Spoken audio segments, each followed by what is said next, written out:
واعبدوا الله ولا تشركوا به شيئا. Donc il y a une sœur qui vous a posé une question, cher. Elle indiquait donc avoir trois enfants. Donc je me rappelle plus des âges. 4 ans, 11 mois, je ne sais plus. C'est pas important.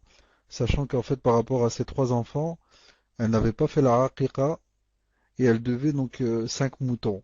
Donc j'en ai déduit, Allahu alam, qu'il y avait deux garçons et une fille pour les 5 moutons. Et elle demandait à la place des 5 moutons, est-ce qu'elle pouvait donner de l'argent? Et sinon, pouvait-elle donner de l'argent à des personnes qui achèteraient un mouton pour l'Aïd, mais pour elle, en fait, elle mettrait la niya de la aqiqa.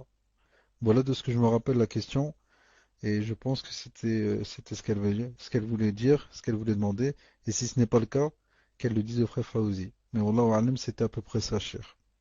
Tfadal, cher. La meilleure aqiqa, bien sûr, c'est qu'elle soit pendant la semaine, c'est-à-dire le 7e jour de la naissance. Mais si ça dépasse, ça va vers 14, 21, là au moins il y a aussi un autre hadith qui dit comme ça.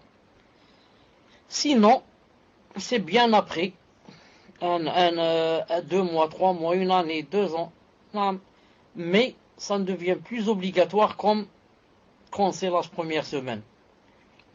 C'est pour ça que les savants ont dit, quand on a posé la question au Cheikh Ibn Uthaymin, on lui a dit que, par exemple, mes parents ne m'ont pas fait la aqiqa quand j'étais enfant. Maintenant, moi, je suis âgé.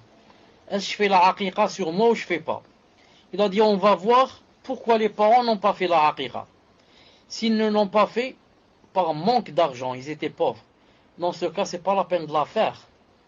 Car, yani, le manque d'argent, comme on dit en arabe, laysa wajibun bil iqtidar. Yani, quand on n'a pas les moyens, il n'y a plus d'obligation.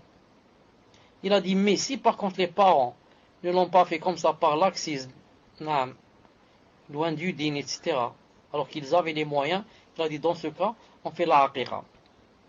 Maintenant, je dis à cette personne, si elle veut se rattraper, faire, elle a les moyens, Allah ibarak qu'elle peut faire ou là, c'est bien de faire, Inch'Allah Ta'ala, et dans ce cas, elle peut envoyer aux gens de l'argent pour acheter les moutons, pas pour, comment dirais-je, pas pour pour égorger des moutons et non pas elle donne de l'argent. C'est pas permis qu'elle donne de l'argent à la place des moutons.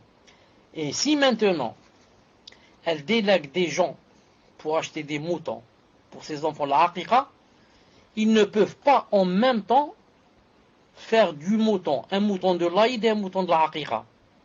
Vous avez compris? Car quand il va égorger, il y a la niya. Est-ce qu'il va égorger pour son fils? Donc c'est aqiqa, ou bien il va égorger pour lui et pour vivifier la sunna de Ibrahim.